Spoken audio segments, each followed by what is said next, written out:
औज़ुबिल्लाहिमिनश्शैतानिर्रजीम बिस्मिल्लाहिर्रहमानिर्रहीम।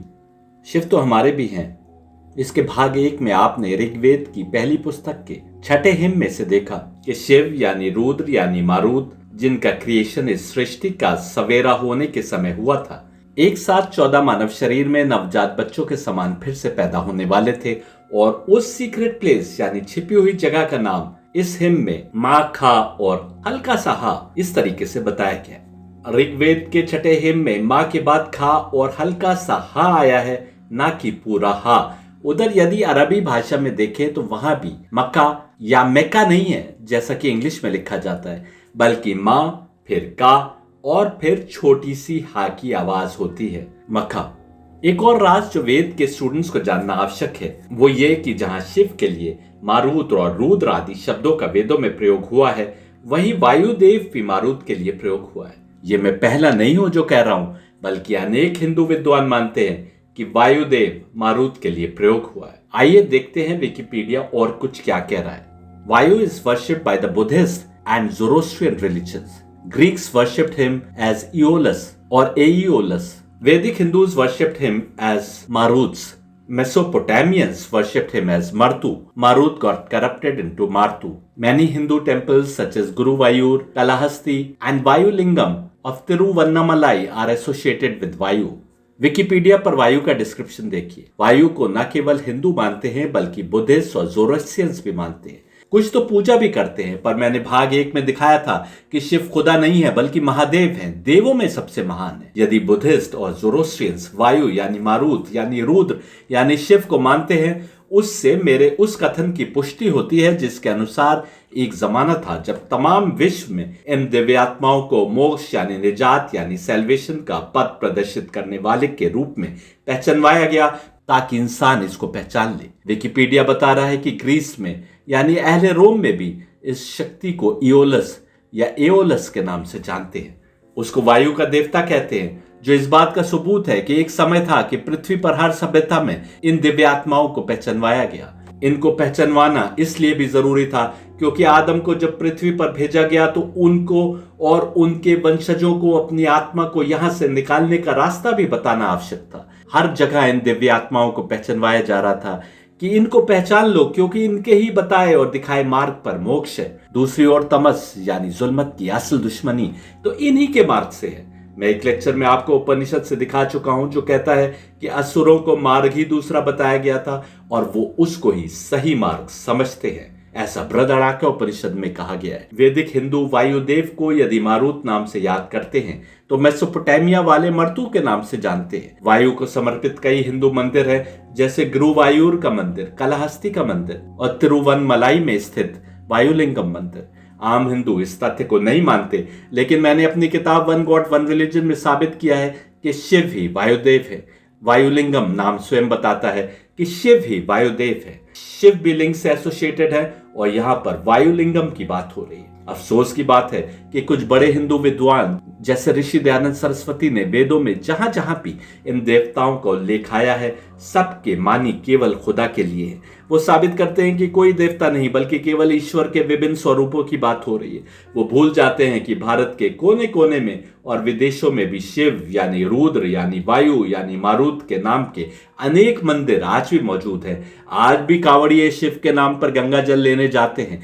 शिव के नाम पर अनेक कहानियां आज भी बच्चों को सुनाई जाती हैं। एक और कमेंटेटर्स कहते हैं कि सिर्फ और सिर्फ ईश्वर के अनेक स्वरूपों की बात हो रही है, तो दूसरी ओर अनेक लोग शिव को भगवान मानते हैं और भूल जाते हैं कि शिव भी किसी की भक्ति और उपासना में लीन रहते हैं। वो तो दरअसल महादेव है। सैयद हैदर ने पहली बार अपनी किताब वन गॉड वन रिलीजन में शिव के इस सृष्टि में असली रोल पर प्रकाश डालने की कोशिश की है। विकिपीडिया पर वायुदेव के 20 नाम दिए गए हैं जिनसे वो जाने जाते हैं। इसके अनुसार अमरकोश, जो कि विश्व की पहली थियोसॉरस कम डिक्शनरी है, वो वायु के 20 नाम उल्लेख करती है। श्वासन यानी वो जिसके कारण हमारी सांसें हैं। स्पर्शन जिसको छूने पर हम उसका आभास कर सकते हैं। यानी अब वो नूरानी रूह के रूप में नहीं है, बल्कि वायुदेव यानी वो रूप जब ये नूरानी रूह मानव शरीर में अवतरित हो। वायु या वाथी यानी जो हवा के समान बहे, मातरिस्वन यानी जो आकाश में एक स्थान से दूसरे स्थान को चला जाए, तथागति यानी जो हमेशा गतिशील है, पुरुष तत्व यानी जो पानी की बूंदों के समान वर्षा करे, गंधर्व यानी जिसकी बहुत ही अच्छी गंध हो, गंधवाहा यानी जिसमें कस्तूरी हिरन की सुगंध हो, अनिला, असुका, समीरा, मारुता, मारूत, समीराना, नबस्वान या नबस्वत, वाता, पवन, पवामन यानी जो शुद्ध कर दे, प्रबंचन यानी जो विनाश करने वाला हो। आपने देखा कि वायु के कितने नाम हैं। यदि आपने 10 सितंबर 2019 को अपलोडेड मेरा lecture the one Devi is none but Noore Fatima भाग 1 और 22 अक्टूबर 2019 को uploaded lecture the one Devi is none but Noore Fatima भाग 2 सुना है, तो आपने देखा होगा कि देवी के भी कितने सारे नाम हैं। वन गॉड वन रिलीजन में मैंने शिव यानी वायु यानी मारुत के बहुत से अन्य नाम बताए हैं। विश्व के दूसरे हिस्सों में जहां इनको जाना जाता है, वहां भी अनेक नामों से इनको याद किया जाता है। उधर किताब बिहारुल अनवार में, जिसको लिखने वाले अल्लामा मजलिसी हैं, उसकी जिल्द 33 पेज 283 पर अली से एक हदीस दर्ज है। अली ने नहरवान के युद्ध से वापस आने पर कूफे में एक खुतबा दिया था, जिसमें वो कहते हैं कि कहां हैं वो लोग जो अहले किताब के मुसलमान हैं, यानी वो लोग जिन पर आसमान से कोई ना कोई किताब भेजी गई और जो अपनी अपनी किताब को मानते हैं, इसलिए मुसलमान हैं। फिर वो कहते हैं मेरा नाम इंजील में एलिया है और तौरात में मेरा नाम बरिया, ज़बूर में अरा है, हिंद यानी भारत में कलबन या कुलबन या किलबन है। अब क्योंकि जबर जेर या पेश नहीं लिखा है अरबी में दी गई हदीस में, इसलिए का, ला, बा और ना लिखा है, तो उसको कहीं पर कलबन या किलबन या कुलबन या कलबुन या किलबुन कुछ भी पढ़ा जा सकता है। और रोम में यानी ग्रीस में मेरा नाम बतरीसा है, कुरुस में जुबैर या जबीर है, तुर्क में तबीर या तुबैर है, जंज में खबीर है, कहना में बवाह, हबश यानी अफ्रीका में तबरी, माँ के नजदीक मेरा नाम हैदर है, जेरी में मेरा नाम मैमून है और अरब के नजदीक मेरा नाम अली है, अरमन में मेरा नाम फरीक और मेरे पिता के नजदीक मेरा नाम जहीर है। यानी हर जगह अली बताते हैं कि विभिन्न स्थानों पर उनको विभिन्न नामों से याद किया जाता है। जब अली पैदा अरब में हुए तो फिर दूसरी जगह कैसे उनको दूसरे नामों से याद किया जा रहा होगा? वो इसलिए क्योंकि इन दिव्य आत्माओं का पैदा होने से पहले ही हर जगह इनको पहचानवाया गया था, जो मैं बार बार दिखा रहा हूं। एक और जगह बिहारुल अनवार जिल्द 35 पेज 47 में अली विभिन्न स्थानों पर वो किस नाम से जाने जाते हैं, ये बताते हुए कहते हैं कि हिंद यानी भारत में कपकर या कुपकर या किपकर मेरा नाम है। आगे अली कहते हैं कि वो पढ़ते हैं अपनी किताबों में जो उनके पास है रसूल का उल्लेख, और उनमें जिक्र किया गया है कि रसूल का मददगार कपकर या किपकर या कुपकर कुछ भी हो सकता है, वो होगा। कपकर या किपकर या कुपकर या कपकुर उसे कहते हैं जो जब किसी चीज का इरादा कर ले तो उसको छोड़ता नहीं है, यहां तक कि उस काम को पूरा कर दे। आगे कहते हैं कि रोम यानी ग्रीस में मेरा नाम बतरीसा है, और आगे जो कुछ कहा वो हम पहले वाली हदीस में बता चुके हैं। इसी प्रकार बिहारुल अनवार जिल्द 35 पेज 62 पर भी ऐसी ही हदीस दर्ज है, जिसमें भारत में अपना नाम कपकर या किपकर या लंखरा या लिंखरा बताया है। आपने देखा इंजील में अपना नाम एलिया बताते हैं। ईसाइयों की हर इंजील में आज भी मौजूद है कि जब ईसा को सूली पर चढ़ा दिया गया और उन्हें होश आया तो उन्होंने कहा, हे एलिया, तुमने हमें इस समय क्यों भुला दिया, यानी तुमने आज मेरी मदद क्यों न की। सूली पर ईसा के कथन से साफ है कि वो इस बात को मानते थे कि एलिया जो भी है वो आने समय में उनकी मदद करते रहते थे। ईसाई सही जवाब नहीं दे पाते कि एलिया कौन है। कोई कहता है कि ये किसी पहले गुजरे पैगंबर का नाम है। मैं पूछता हूं कि यदि ये किसी पुराने गुजरे पैगंबर का नाम है तो मुझे ये बताओ कि ईसा को बड़ा पैगंबर मानते हो कि पहले गुजरे पैगंबर को? यदि ईसा उससे मदद मांग रहे हैं तो फिर उसको बड़ा मानो। तुम तो ईसा को खुदा का बेटा मानते हो, फिर क्यों कर ईसा अपने से कमतर पैगंबर की मदद लेंगे? कुछ अन्य ईसाई कहते हैं कि ये खुदा का नाम है, यानी एलिया को भी खुदा का नाम बताते हैं। ठीक वैसे जैसे इन दिव्य आत्माओं यानी नूरानी रूहों की हकीकत ना समझ पाने के कारण ऋषि दयानंद सरस्वती ने कह डाला कि ये खुदा के नाम है। मैं ईसाइयों से पूछता हूं कि बताएं कि क्या कहीं और उन्होंने ईसा को खुदा के नाम के तौर पर एलिया नाम लेते सुना? नहीं, क्योंकि एलिया तो ईसा की मदद ही इसलिए करता था कि वो इंसानियत को खुदा की इबादत के मार्ग पर लाए। ईसाइयों ने यदि अली का कूफा में दिया गया खुतबा सुना होता तो जान रहे होते कि ईसा भी शिव यानी रुद्र यानी मारूत यानी वायुदेव यानी उस नूर को पुकार रहे थे जिसने बाद में अली के शरीर में अपना ऑफिस बनाया। अधिक जानने के लिए मेरा 17 जुलाई 2018 को अपलोडेड लेक्चर खुतबाल बयान की हकीकत भी सुन सकते हैं। विकिपीडिया कहता है ग्रीक मिथोलॉजी के अनुसार Aeolus is the eponymous ancestor of the true Greeks और Hellenes and father of Stephus most crafty of men. वो सच्चे ग्रीस वासियों का पूर्वज समझा जाता है। इससे साफ है कि सच्चे ग्रीस वासी भी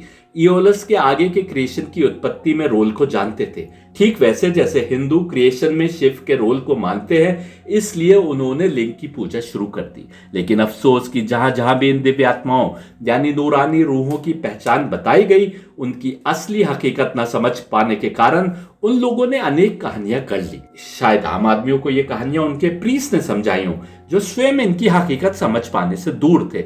इसमें तमस यानी जुल्मत का भी बड़ा रोल रहा होगा, जिसने इनके एक साथ मानव शरीर में आने से पहले इनके बारे में दी जाई जानकारी को ऐसे तोड़ मरोड़ दिया कि अब इनकी पहचान आसान नहीं रह गई। भारत में भी ऐसे ही हुआ। इनमें से हर दिव्य आत्मा यानी नूरानी रूह के बारे में अनेक कहानियां गढ़ ली गई, ठीक वैसे जैसे एक मोहम्मद के मानने वाले कोई सुन्नी, कोई बरेलवी, कोई वहाबी, कोई देवबंदी, कोई सलफी, कोई शिया आदि में बढ़ गए। हालांकि मोहम्मद का पैगाम एक था और उनकी जिंदगी में ही वो पैगाम मुकम्मल हो गया। इसी प्रकार सनातन धर्मी भी अनेक गुटों में बढ़ गए। हालांकि वेद केवल एक ही राह दिखा रहे थे, एक ही क्रिएशन प्लान न केवल भारत में बल्कि दुनिया के हर इलाके में दिखाया जा रहा था। हर इलाके में पुस्तकें आई, हर इलाके में अवतार आए, लेकिन सबसे पहली जो किताबें आई, जो आसमान से संदेश दिया गया मानवता के लिए, वो वेद है। उन पहली किताबों को समझना है, उनको नहीं समझ पाएंगे तो सृष्टि के क्रिएशन प्लान के राजों को समझ पाना हमारे लिए मुश्किल हो जाएगा। एक जमाना था जब सनातन धर्मियों में बड़े वाद विवाद थे। कोई वैष्णविज्म का परस्तार था, कोई शैविज्म का, कोई शक्तिज्म का मानने वाला था, कोई स्मार्ता सेक्ट पर चलने वाला था। आज यदि ये वाद विवाद समाप्त होते दिखाई देते हैं तो इसलिए कि सनातन धर्मी असली सनातन धर्म से इतना दूर आ गए कि अब सब हिंदू हो गए। अब ये वाद विवाद का कोई मसला ही नहीं। जब असली धर्म से दूरी ही हो गई तो अब क्या वैष्णविज्म, क्या शैविज्म और क्या शक्तिज्म। मुसलमान 1400 साल में सेक्ट पर बेस्ड डिफरेंसेस पर लड़ते आए तो इसलिए कि भले ही असल मार्ग से भटक कर दूर आ गए हों, लेकिन फिर भी कहीं ना कहीं जुड़ाव बना हुआ था। मुसलमानों के आपस में मनमुटाव या तो जब खत्म होंगे जब वो असल मजहब से इतना दूर चले जाएं कि उन्हें परवाह ही ना हो धर्म के उसूलों की, जैसा कि पूर्वी यूरोप के कुछ मुस्लिम देशों में देखने को मिलता है, और या जब वो अपनी गुमराही को दूर करके उस एक और सीधे मार्ग को पहचान ले जो हर जमाने से है और जो सलामती का मार्ग है, यानी जो इस्लाम है, जो सनातन धर्म है। दोनों एक ही है। हिंदुओं को भी उस अपने सनातन धर्म पर आना होगा, अपनी अपनी गुमराही को दूर करके। मुसलमानों को भी उस अद-दीन अल-क़य्यिम यानी हमेशा से कायम दीन की तरफ आना होगा, अपनी गुमराही को दूर करके। और यही दूसरा तरीका बेहतर है, क्योंकि यदि असल इस्लाम को पहचान लिया और हिंदू ने असल सनातन धर्म को पहचान लिया तो दोनों पाएंगे कि उनका मार्ग एक ही है। सेक्स की दीवारें तो क्या, धर्म की दीवारें भी गिर जाएंगी जब वो सनातन मार्ग सामने आएगा जो हर आसमानी किताब से साबित है, चाहे सनातन धर्मियों के ग्रंथ हो या मुसलमानों के या किसी और के। अब आइए ये देखें कि हिंदुओं में जो विभिन्न सेक्ट्स एक जमाने में बहुत अधिक दिखाई देते थे वो क्या थे। वैष्णविज्म में प्रधानता विष्णु को दी जाती थी। यदि आप मेरे लेक्चर सुनते रहे या मेरी किताब वन गॉड वन रिलीजन पढ़ी है तो आप जानते हैं कि निराकार खुदा द्वारा क्रिएट की गई पहली साकार ताकत विष्णु है। इसको मैनिफेस्ट सेल्फ कहा गया है, यानी नूर जाती। पर ऐसा नहीं है कि वैष्णविज्म की किताबों में शिव का उल्लेख नहीं है। जहां भी डिवाइन क्रिएशन प्लान बताया जाएगा उसमें विष्णु का नाम भी आएगा और शिव का नाम भी आएगा। हालांकि विष्णु पुराण खुदाई किताब नहीं है, आम मानव ने लिखी है, इसलिए उसमें लिखी गई बातों को एकदम सही मानना आवश्यक नहीं। लेकिन ये पुराण जो विष्णु और उसके अवतारों की बात करता है, जैसे कृष्ण, ये ब्रह्मा की भी बात करता है और उनकी भी प्रशंसा करता है और इस पर बल देता है कि ब्रह्मा और शिव दोनों विष्णु से जुड़े हैं। वो जुड़े कैसे हैं ये तो हम ही बताते चले आ रहे हैं। निराकार ने एक साकार ताकत क्रिएट की जो विष्णु कहलाई। उस साकार ताकत ने चाहा कि इबादत करने वाले अधिक हों तो उसने ब्रह्मा नामी दिव्य आत्मा यानी नूरानी रूह पैदा की, पर साथ में जुल्मत यानी तमस यानी असुर भी पैदा हुए। ब्रह्मा नामी दिव्य आत्मा यानी नूरानी रूह दो में बटी तो बृहस्पति और प्रजापति कहलाए, जिनको बाद में इंद्र और रुद्र या शिव कहा गया। बंटने के बाद कुल 7 दिव्य आत्माएं यानी नूरानी रूहें थी, जिनमें 6 पुल्लिंग यानी मैस्कुलिन और 1 स्त्रीलिंग यानी फेमिनिन ताकत थी। ये सब ब्रह्मा के एक समान थी, जिससे बटकर 1 से 7 हुए थे। फिर शिव कैसे विष्णु से अलग हो सकते थे? बल्कि जो बात समझने की है वो ये कि अवतार का मतलब ये नहीं होता कि विष्णु मानव शरीर में उतर आता है, बल्कि जब किसी मानव शरीर में मौजूद आत्माएं इतनी पाक और नूरानी हो जाती है कि इन 7 में से कोई एक दिव्य आत्मा यानी नूरानी रूह उसके शरीर को ऑफिस बना लेती है, तो उस शरीर को विष्णु प्रयोग करता है अपनी शिक्षा को पहुंचाने के लिए। ये सब तो एक ही डिवाइन क्रिएशन प्लान के विभिन्न स्टेजेस के नाम है, इसलिए ये सब एक ही है। इसी प्रकार शैविज्म में शिव को प्रधानता दी जाती है, परंतु वहां भी अन्य देवताओं और देवी को एक ही डिवाइन क्रिएशन प्लान का हिस्सा माना जाता है। उदाहरण के रूप में स्कंद पुराण सेक्शन 6 254 में कहता है, he who is Shiva is Vishnu, he who is Vishnu is Sadashiv, यानी सब एक ही हैं। इसके बावजूद वैष्णविज्म और शैविज्म में बड़ी दूरियां खड़ी हो गई थी एक समय। इसी प्रकार शक्तिज्म में देवी को प्रधान माना जाता है, पर वो देवी भी तो शिव से जुड़ी है।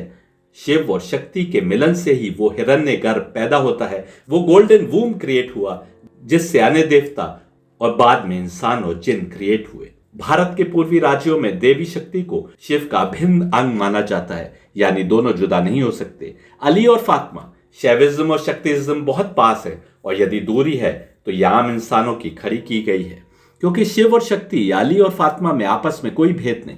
हालांकि भारत में शिव और शक्ति के अलग अलग मंदिर बन गए और बहुत से लोग एक में जाते हैं और दूसरे में नहीं, जो कि गलत धारणा की बुनियाद पर सोच बनी। हालांकि बहुतेरे लोग ऐसे भी हैं जो शिव और शक्ति दोनों मंदिरों में जाते हैं। हालांकि शिव और शक्ति का खुदाई क्रिएशन प्लान में असल रोल अभी इन्हें भी समझना बाकी है, जो समय आएगा जब मानवता इनके असल रोल को समझ पाएगी।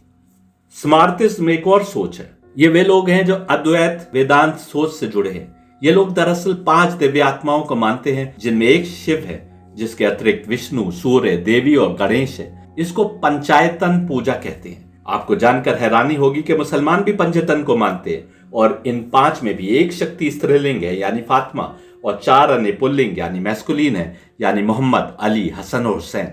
मैं शिव और शिव के उस नूर का रिश्ता बता रहा हूं जो अली के शरीर को हाफिज बनाए है। 5 में एक और गणेश है जो शिव के पुत्र हैं, तो दूसरी ओर हुसैन है जो अली के पुत्र है। गणेश का भी गला कटा और सिर धड़ से अलग हुआ, और हुसैन का भी गला कटा और सिर धड़ से अलग हुआ।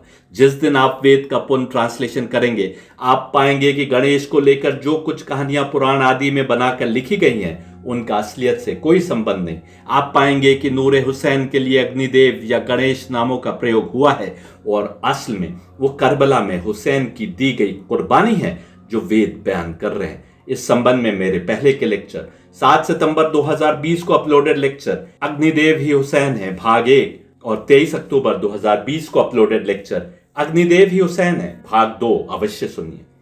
इसके अतिरिक्त आप 27 दिसंबर 2019 को अपलोडेड मेरा लेक्चर वेद समझकर ही मिलेगा सच्चा मार्ग पार्ट 1, और 6 जनवरी 2020 को अपलोडेड लेक्चर वेद समझकर ही मिलेगा सच्चा मार्ग पार्ट 2 अवश्य सुने। सैयद हैदर बार बार कह रहा है, असली हकीकत तभी जाहिर होगी जब वेदों का पुनः अनुवाद होगा। इसके लिए सैयद हैदर सनातन विश्व वेद संस्कृति नाम की संस्था का भी उल्लेख कर रहा है, जिसने वेद के पुनः अनुवाद करने का बीड़ा उठाया। पर इस संस्था को अपना काम बढ़ाने के लिए आपके सपोर्ट की आवश्यकता है। कलयुग की आत्माएं ऐसा दुनिया में रच बस गई हैं कि हमको चिंता ही नहीं कि हक और हकीकतों को जाने। हम धर्म के नाम पर लड़ने और मारने को तो तैयार हैं, पर उस धर्म को जानने की हम आवश्यकता नहीं समझते जो खुदाई किताबों द्वारा हमको बताया जा रहा है। असल में तो हमको चिंता ही नहीं कि हमारा क्रिएटर, इस सृष्टि का एक रब, वेद आदि किताबों में हमसे क्या कहना चाह रहा है, फिर कैसा धर्म और कैसे मानने वाले। बहरहाल यदि कोई इस पुण्य में शरीक होना चाहे तो हम संस्था की डिटेल्स इस वीडियो के नीचे लिखे दे रहे हैं। वेद में क्या कुछ राज छिपे हैं, इस ओर सैयद हैदर विभिन्न लेक्चर्स में और किताब वन गॉड वन रिलीजन में दिखा चुका है। लेकिन यदि सैयद हैदर द्वारा बयान किए जा रहे तर्कों की पुष्टि आपको करना है, तो आपका फर्ज बनता है कि अक्ल की रोशनी में वेदों को पुनः ट्रांसलेट करें या ट्रांसलेशन की कोशिश में भागीदार बने। यदि आप कुछ और सुनना चाहते हैं तो 10 अक्टूबर 2019 को अपलोडेड लेक्चर आओ वेद को समझे पार्ट 1 और 26 अक्टूबर 2019 को अपलोडेड लेक्चर आओ वेद को समझे पार्ट 2 सुन सकते हैं। स्मार्ता ट्रेडिशंस के मानने वाले पंचायतन यानी 5 शक्तियों को मानते हैं। इन लोगों का मानना है कि मूर्ति पूजा दरअसल सगुण ब्राह्मण की ओर इशारा करती है, जिसके मार्ग से इंसान निर्गुण ब्राह्मण तक पहुंच सकता है। सगुण ब्राह्मण नूर जाति यानी विष्णु है, तो निर्गुण ब्राह्मण एब्सोल्यूट गॉड यानी अल्लाह है। पंचायतन या जैसा मुसलमान कहते हैं पंजतन, उस एक क्रिएटर की ओर पहुंचने का जरिया है। वो मार्ग है जो इंसान के बीच में और विष्णु के बीच में है। उधर से जुड़े हुए हैं नूरानी रूह होने के कारण, और इधर से जुड़े हुए हैं मानव शरीर में वो नूरानी रूह आती है, तो वो रिश्ता बनता है। यदि आप इन 5 हस्तियों के बारे में अधिक जानना चाहते हैं तो मेरे 2 और लेक्चर सुन सकते हैं। मई 6, 2019 को अपलोडेड आकाश, वायु, पृथ्वी, जल, अग्नि का रहस्य, और मई 12, 2019 को uploaded understanding 5 elements and devas from Gita. इन्हीं 5 की बात करते हुए छंदोग्या उपनिषद कहता है 3:13-6 में, They indeed who are these 5 persons of Brahman are the doorkeepers of the heavenly world. He who thus knows these 5 persons of Brahman as the doorkeepers of the heavenly world, a hero is born in his family. He who knows thus these 5 persons of Brahman as the doorkeepers of the heavenly world attains the heavenly world. One who knows that fire is Himkar, air is Prastav, etc., gets fully established on the Devas, attains the spheres of these very devas, their splendor, और identify with them. तमाम हिंदुओं से मेरा प्रश्न है, बताएं कि ये ब्राह्मण यानी एब्सोल्यूट गॉड यानी अल्लाह के 5 व्यक्ति कौन हैं जो स्वर्ग के डोर कीपर्स हैं। साफ है कि स्वर्ग उनके पद पर आए बिना या उनकी मर्जी के बिना नहीं मिल सकता। क्या यह अफसोस की बात नहीं है कि आज के हिंदुओं ने यह ढूंढने की कोशिश ही छोड़ दी है कि वो कौन हस्तियां हैं जो उन्हें स्वर्ग में ले जाएंगी। साफ है कलयुग के अंत में स्वर्ग की चाह और नर्क का डर ही समाप्त हो गया है, और यह इसलिए हुआ कि ब्राह्मण यानी अल्लाह यानी एब्सोल्यूट गॉड की समझ ही फीकी पड़ गई। यदि ऐसा नहीं होता तो उस क्रिएटर के समीप होने की कोशिश करते जिसने हमें क्रिएट किया है, वो हमें क्या मार्ग बताना चाह रहा है उसको जानने की जिज्ञासा रखते, और उसने जो राह नहीं बताई उससे दूरी बनाते। आज के हिंदुओं का एक और सेक्ट जो हमें किताबों में देखने को मिलता है उसको सौरिज्म कहते हैं, यानी वे जो सूर्य देव को सबसे अधिक मान्यता देते हैं। भारत के उत्तर पश्चिम और पूर्वी हिस्सों में सूर्य को मानने वाले बहुत अधिक संख्या में मिल जाएंगे। हालांकि यहाँ ये बताना आवश्यक है कि ये चमकते दमकते सूर्य की पूजा नहीं करते, बल्कि सूर्य देवता को मानते हैं। इनको सौरास कहते हैं। शैव का एक ग्रंथ श्रीकांथिया संहिता 85 सौर्य ग्रंथों की बात करता है, जो अधिकतर आज उपलब्ध नहीं है, सिवाय उन सौर्य टेक्स्ट के जो हिमालय की पहाड़ों की खोज से मिले ग्रंथों में मौजूद है। शैविज्म का बुद्धिज्म से भी गहरा संबंध है। भारत के उत्तर पश्चिमी हिस्सों में खुदाई में निकले अवशेषों और स्कल्पचर्स आदि में यह संबंध देखने को मिलता है। बुद्धिस्ट कला में हमको जगह जगह शिव भी दिखाई देते हैं। कहीं पर शिव को बोधिसत्व मैत्रेय से जोड़कर देखा जाता है, जिसमें शिव को अपने साथ पानी का मटका लिए देखा जा सकता है। रोचक बात यह है कि ना जाने क्यों शिव का पानी से बड़ा गहरा संबंध है। कांवड़िए भी शिव के नाम पर गंगा का पानी लेने जाते हैं। जिस दिन वेद के पुनः अनुवाद सामने आएंगे, आप इस रहस्य को भी जान लेंगे कि शिव का पानी से क्यों संबंध है। हिंदुओं में जो कई गुट हैं उनकी बात हमने कर ली। हालांकि हम बार बार बता रहे हैं कि असल मार्ग एक ही रहा है हर समय, और उसको ही ना समझने के कारण लोग विभिन्न गुटों में विभाजित हो गए। और वही एक मार्ग तो सनातन धर्मियों को भी दिखाया गया था, बल्कि सबसे पहले दिखाया गया था, जिसको ठीक ठीक ना समझने के कारण ये विभिन्न गुट बने। हम तो आपको ये भी बता रहे हैं कि धर्म की दीवारें भी इसी तरह बनी। लोगों ने शिक्षा का कुछ हिस्सा उठा लिया, कुछ को अपनी समझ के अनुसार तोड़ मरोड़ लिया, और इस प्रकार की समझ के कारण विभिन्न धर्म बन गए। अब आइए थोड़ी थोड़ी बात कुछ दूसरी हस्तियों की भी कर ले। आज जो कुछ भी बात हम कर रहे हैं अधिकतर विकिपीडिया पर मौजूद जानकारी की बुनियाद पर कर रहे हैं। वेडी डोनिगर के अनुसार शिव का आगे की क्रिएशन में रोल, फर्टिलिटी और लिंग को लेकर जो कुछ भी मिथोलॉजी बनी वो सब इंद्र से आई है। अब जो लोग शिव और इंद्र का आपस में रिश्ता नहीं जानते वो जरा सोचे। हम बताते आ रहे हैं कि ये कहानियां तो उन ज्ञानियों ने बनाई जो अज्ञान थे कि क्या बात हो रही है, और अपनी अज्ञानता का ज्ञान अवाम के संज्ञान में लाना नहीं चाहते थे। विकिपीडिया कहता है कि ऋग्वेद में टर्म शिव इंद्र के संबंध में भी प्रयोग हुआ है, और हवाले के तौर पर 2:20:3, 6:45:17 और 8:93:3 का उल्लेख करता है। ऋग्वेद के अनुसार रुद्र मारुत के पिता हैं, यानी मारुद्र शिव के पुत्र हैं। ये तथ्य भी साबित कर रहा है जो कुछ पिछले लेक्चर में हमने ऋग्वेद की पहली किताब के 6ठे हिम से दिखाया था कि ये मारुत नवजात बच्चों के समान किसी छिपी हुई जगह पर पैदा होंगे। आखिर क्यों शिव का इंद्र से ऐसा अभिन्न रिश्ता है? फिर क्यों हिंदू शिव को महत्व देते हैं लेकिन इंद्र को उतना महत्व नहीं देते? ये सब इसलिए क्योंकि हिंदुओं ने अपनी किताबें पढ़ना छोड़ दी हैं। आम हिंदुओं को जो कुछ भी जानकारी है वो महाभारत और रामायण पर बनाए गए सीरियल्स की देन है, जबकि ये सीरियल्स भी अधिकतर प्रचलित मिथोलॉजी को ही दिखा रहे थे। ब्रह्मा का एक नूर, जिसे मुसलमान नूर मोहम्मदी कहते हैं, वो 2 में विभाजित हुआ तो एक नूर मोहम्मद रहा और दूसरा नूर अली बना। उधर उपनिषदों के अनुसार ब्रह्मा का एक नूर विभाजित हुआ तो इंद्र और रुद्र यानी शिव की उत्पत्ति हुई। यहाँ पर एक और बहुत ही रोचक बात सामने आई।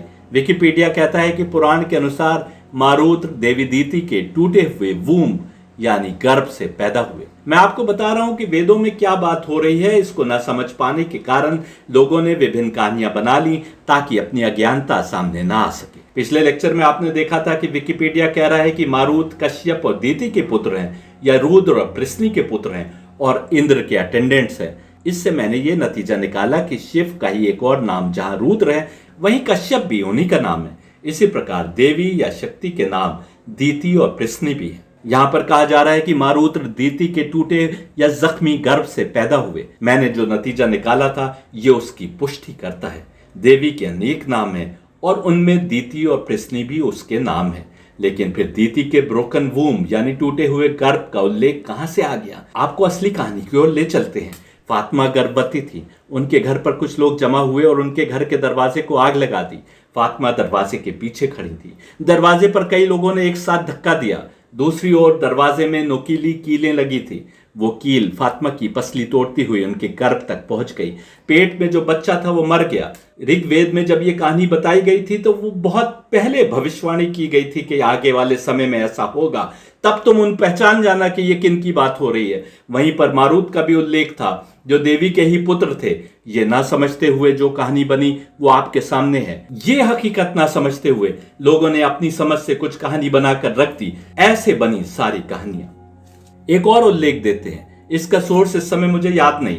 अली के गले में रस्सी का फंदा डालकर उनके शत्रु उन्हें खींचते हुए ले जा रहे थे। जब वेद में इस घटना के होने से पहले इसका उल्लेख आया तो कोई कैसे सोच सकता था कि वो देवता जो सबसे अधिक ताकतवर था, जो सारी सृष्टि को चलाने वाला था, कोई उनके गले में कैसे रस्सी डालकर खींचेगा? शायद उन अनुवादकों की भी गलती ना रही होगी। बस उन्होंने अपनी अज्ञानता स्वीकार करने की जगह जो मानी समझ में आए वो लिख दिए। वेद के मंत्र में शत्रु का शब्द आया था, रस्सी के फंदे का शब्द आया था, देवता का नाम था, खींचे जाने का शब्द था। इन शब्दों को जोड़कर उन्होंने जो वाक्य बनाया वो ये था कि वायुदेव रस्सी के फंदे को ऐसे प्रयोग करते हैं कि उसको घुमाकर फेंकते हैं और अपने दुश्मन के गले में डालकर खींच लेते हैं। उपनिषदों के अनुसार रुद्र और देवी के 2 पुत्र अश्विन या अश्विनों कहलाते हैं। ये 2 के लिए प्रयोग होने वाला एक शब्द है। ये देवता हमें बचाते हैं, प्रोटेक्ट करते हैं, हमारी सहायता करते हैं जब हम विभिन्न हालात में घिरे होते हैं। इनके माता पिता को अनेक नामों से जाना जाता है, जैसे हमने कुछ पहले दिखाया कि कश्यप और रुद्र भी शिव के ही नाम है और दीति और पृश्नि देवी के नाम है।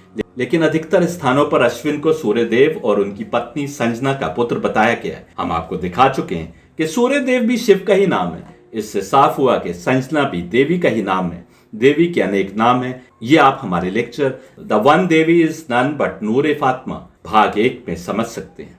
इससे साफ हुआ कि अश्विन शिव और शक्ति के पुत्र है, यानी उस नूरानी रूह के जो अली और फातिमा के शरीर में अवतरित हुई। उधर इन दोनों को साथ साथ अश्विन या अश्विनों कहा गया, तो इधर इन दोनों के लिए साथ साथ हसनैन का शब्द प्रयोग में लाया गया। और अधिक रोचक तथ्य देखिए, एक को सुमक्खा में जीत मिली इसलिए उसकी इज्जत की जाती है और दूसरा स्वर्ग का पुत्र है, यानी स्वर्ग के द्वारपालों में से एक है, यानी पंचजने या पंजतन में से एक है। इनको कई स्थानों पर दिवोनापाता कहा जाता है, यानी दायूस के ग्रैंडसन्स। अब ये दायूस के ग्रैंडसन्स कैसे हुए? दायूस इंद्र का एक और नाम है। देवी इंद्र की पुत्री थी। देवी और रुद्र से ये दोनों पैदा हुए। इस प्रकार ये दोनों दायूस के नवासे यानी नाती यानी ग्रैंडसन्स हुए। अब आप समझ सकते हैं दायूस का शब्द भी नूरे मोहम्मद के लिए प्रयोग हुआ है, उस व्यक्ति के लिए जिसकी पुत्री की शादी शिव यानी रुद्र यानी अली से हुई।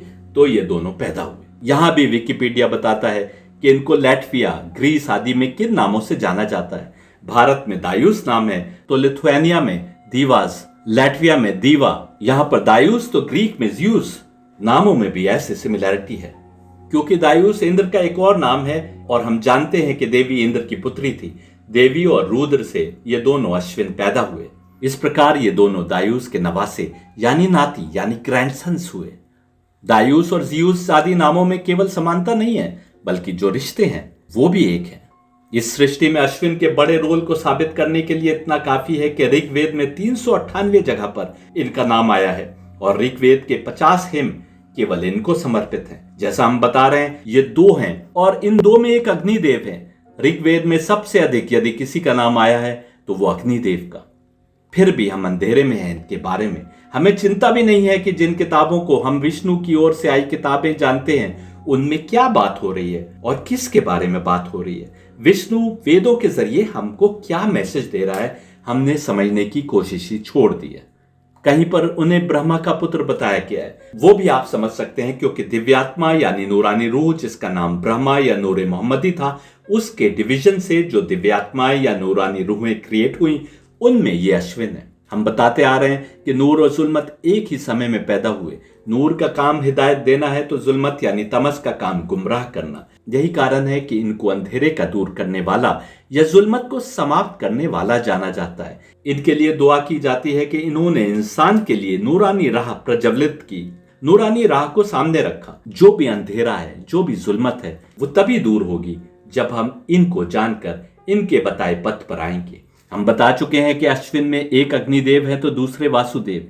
यह हमने अपनी किताब वन गॉड वन रिलीजन में दिखाया है। अग्निदेव का डिस्क्रिप्शन देते हुए विकिपीडिया आगे कहता है कि रुद्र और अग्निदेव में बहुत करीबी रिश्ता है और कहता है कि वैदिक लिटरेचर में अग्नि और रुद्र के बीच के रिश्ते की समझ के कारण ही रुद्र से रुद्र शिव में ट्रांसफॉर्मेशन हुआ। विकिपीडिया ये भी कहता है कि निरुक्त के अनुसार अग्नि को भी रुद्र कहा जाता है। आज के हिंदू बताएं कि वो करीबी रिश्ता क्या है, कोई भी नहीं बता सकता सिवाय सैयद हैदर के, क्योंकि अग्निदेव वायुदेव यानी रुद्र यानी शिव यानी नूरे अली के पुत्र हैं। श्वेताश्वतर उपनिषद को भी समझना असली सनातन मार्ग को समझने के लिए बहुत आवश्यक है। यह देवताओं की कुछ उपाधियों का उल्लेख करता है जिनसे देवता वेदों में याद किए गए। चौथे चैप्टर का पहला मंत्र बताता है कि कैसे एक ने जो निराकार था कई साकार ताकतें बनाई जिन्होंने इस सृष्टि की रचना की और अंत में वही इस सृष्टि का खात्मा करेंगे। यानी सृष्टि बाद में बनी और पहले ये दिव्य आत्माएं, ये नूरानी शक्तियां बनी और सृष्टि का अंत पहले होगा और ये शक्तियां बाद तक रहेंगी। श्वेताश्वतरा उपनिषद का मंत्र 4:1 देखिए। He who is one without any colour by the manifold exercise of his power distributes many colors in his hidden purpose and into whom in the beginning and at the end of the universe is gathered. May he endue us with a clear understanding. वेदों के ये राज इसलिए नहीं थे कि कभी कोई न जान पाए, बल्कि ये राज बताए इसलिए गए थे कि तुम उन हस्तियों को पहचानो जो तुम्हारे अंदर से और तुम्हारे बाहर से तुम्हारी हाकिम बनाई गई हैं। ऐसा ही एक राज हमने पिछले लेक्चर में बताया था जिसमें ऋग्वेद से दिखाया था कि वो कह रहा है कि वे शक्तियां जो इस सृष्टि के डॉन यानी बस जब सृष्टि की रचना होने को थी उस समय पैदा की गई थी, वो एक समय आने पर किसी छिपे हुए स्थान पर नवजात बच्चों के समान पैदा होंगी। श्वेताश्वतर उपनिषद एकदम साफ कह रहा है कि इस सृष्टि का प्रारंभ होना और इसका अंत दोनों इनके अंदर हैं, यानी ये पहले से हैं और बाद तक रहेंगी। क्या हिंदू ऐसी कुछ हस्तियों को पहचानते हैं? अधिकतर मुसलमान भी नहीं पहचानते, क्योंकि इतने लंबे काल में, इतने लंबे समय में जुल्मत ने हमको गुमराह कर दिया इनकी असल हकीकतों को पहचानने से। अनुवादक ने हिडन पर्पस की बात की है। यह राज किसका है? यह हिडन पर्पस क्या है? यह राज है एक क्रिएटर का, ब्राह्मण यानी अल्लाह का। इस राज को नहीं समझा तो अंधेरे में भटकते रहोगे। अगला मंत्र बता रहा है कि ये कौन हस्तियां हैं जो खुदा नहीं है, क्योंकि साफ कहा जा रहा है कि एक खुदा ने अपने हिडन पर्पस के कारण इनको क्रिएट किया, लेकिन ये इतनी शक्तिशाली हैं कि ये सृष्टि उनमें समाई है। जो मुसलमान हदीस किस्सा पढ़ते हैं वो जानते हैं कि कुछ हस्तियां हैं जिनके लिए अल्लाह कह रहा है कि ये चांद, ये सितारे, ये सूरज, ये जमीन, ये पानी पर चलती हुई नौकाएं सब अल्लाह ने इन हस्तियों की मोहब्बत में क्रिएट की जो अब मानव शरीर में थी और उन्हें पहचानवाया जा रहा था। दूसरा मंत्र इनके नाम अग्नि, आदित्य, वायु, मून, ब्रह्मा, वाटर और प्रजापति बता रहा है, यानी दिव्य आत्माओं की बात हो रही है, नूरानी रूहों की बात हो रही है। 4:2 देखिए, that indeed is Agni, that is Aditya, that is Vayu and that is moon, that indeed is the pure, that is Brahma, that is the waters, that is Prajapati. Upanishad इनको प्योर यानी पाक बता रहा है और उधर कुरान 33:33 इनको प्योर यानी पाक बताते हुए कह रहा है कि तुमको ऐसे पाक रखा गया है जैसे पाक रखने का हक था और कोई बुराई इनके पास भी नहीं फटक सकती। ऐसा क्यों? इसलिए कि यही तो क्रिएटर का प्लान है। विष्णु यानी नूरे जाती ने ब्रह्मा यानी दिव्यात्मा यानी नूरानी रूह पैदा की, तो दूसरी ओर जुल्मत यानी तमस क्रिएट हुई। दिव्य आत्मा पाक तत्वों से बनी थी तो इस कारण पूरी तरह पाक थी, दूसरी ओर जुल्मत पूरी तरह नापाक थी। इन दो के बीच में इंसान है अपने तेज दिमाग के साथ। उसकी आत्मा पाकीज़गी की राह पर बढ़ती हुई पाक हस्तियों से भी एक हो सकती है और नापाक हस्तियों से यानी जुल्मत से भी एक हो सकती है। दिमाग का टेस्ट है कि वो राह चुने कि जो उसके लिए बेहतरी की राह है। अफसोस की बात है कि जब अग्नि, वायु, मून और वाटर की बात होती है तो बहुत से कमेंटेटर इसको पंच तत्व यानी 5 एलिमेंट्स के रूप में समझने लगते हैं। यह धारणा भी गलत समझ की बिना पर आधारित है। इस विषय पर मेरे लेक्चर्स हैं जिनका उल्लेख मैं कर चुका हूं। जब अग्नि, वायु, मून और वाटर के साथ आदित्य, ब्रह्मा और प्रजापति का नाम लिया जा रहा है तो ये एलिमेंट्स कैसे हो सकते हैं? क्या आदित्य, ब्रह्मा और प्रजापति भी एलिमेंट्स है? यहां भी 7 दिव्य आत्माओं की बात हो रही है जिनको कभी किसी और कभी किसी दूसरी उपाधि से याद किया गया है।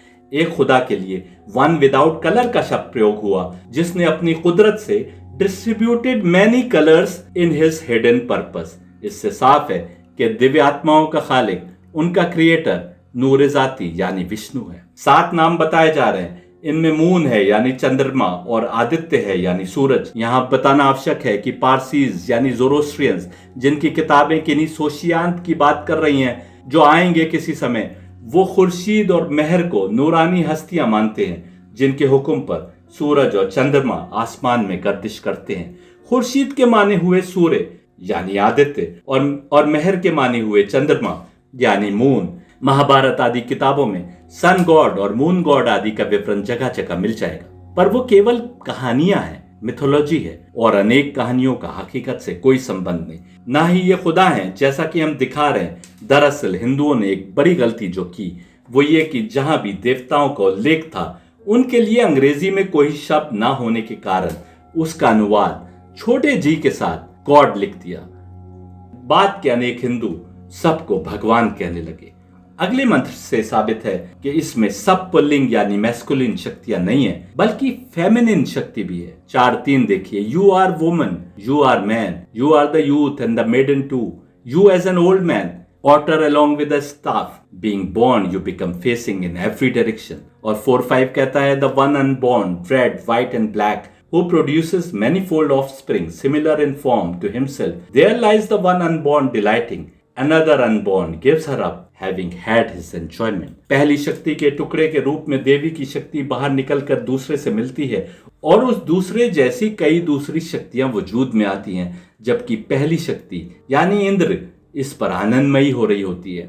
इस मंत्र को भी अभी ठीक ठीक समझना बाकी है, पर जो बात साफ है वो ये कि मोहम्मद बार बार कहते थे कि फातिमा मेरा टुकड़ा है और फातिमा का मेल अली से हुआ तो अने अहलल बैत पैदा हुए जिनके लिए मोहम्मद ने कहा कि सब एक समान है। उपनिषद भी कह रहा है कि सब उस एक के समान थे जिससे दूसरी शक्तियां पैदा हुई। ये नूर से नूर के क्रिएशन की बात है, लेकिन जब ये शक्तियां मानव शरीर में आई तो उसी रिश्ते के साथ जैसे इनका क्रिएशन हुआ था। यदि अधिक जानना है कि इन एक समान शक्तियों को पैदा करने वाली कौन सी ताकत थी जो सबसे पहले वजूद में आई, तो श्वेताश्वतरा उपनिषद के 3 चैप्टर में आपको इसका उल्लेख मिल जाएगा। उपनिषद बताता है कि रुद्र वो ताकत है जो तमाम सृष्टि की हाकिम है। बहुत बड़ा ऋषि है जिसने हिरण्य गर्भ को जन्म दिया, यानी सुनहरे गर्भ को, सुनहरे वूम को, गोल्डन वूम को, और उससे दूसरी दिव्य आत्माएं पैदा हुई जो एकदम रुद्र के जैसी थी। श्वेताश्वतरा उपनिषद का वर्स 3:4 कहता है, He who is the source and origin of devas, the ruler of all, Rudra the great seer, who of old gave birth to the golden germ, may he endow us with clear understanding. आइए इस रुद्र से दुआ मांगते हैं, रुद्र यानी शिव यानी नूर अली से, कि वो हमको समझ दे, कि हम इन राजों को समझ सके और जान सकें कि ये दिव्य आत्माएं भले ही कितनी ही ताकतवर क्यों ना हो, ये खुदा नहीं बल्कि खुदा के कारण ही इनमें सारी शक्तियां हैं। यही कारण है कि एक अहल बैत ने कहा कि तुम हमारे बारे में जितनी बड़ाई सोच सकते हो सोच लो, तुम हमको उससे बड़ा पाओगे। यानी हम तुम्हारी बड़ाई सोचने की सीमा से बड़े हैं, बस एक शर्त है, हमको खुदा की बंदगी से बाहर न करना। यानी कहीं ऐसा ना हो कि तुम हमको खुदा कह देना, क्योंकि इन नूरानी शक्तियों का काम ही है मानवता को एक खुदा की इबादत की राह पर लाना, और जुल्मत का काम है हमको उस राह से दूर करना। शिव भी तो ध्यान ही में लीन रहते हैं, खुदा नहीं है तभी तो ध्यान करते हैं एक खुदा का, उस एक रब का जो इनका भी रब है।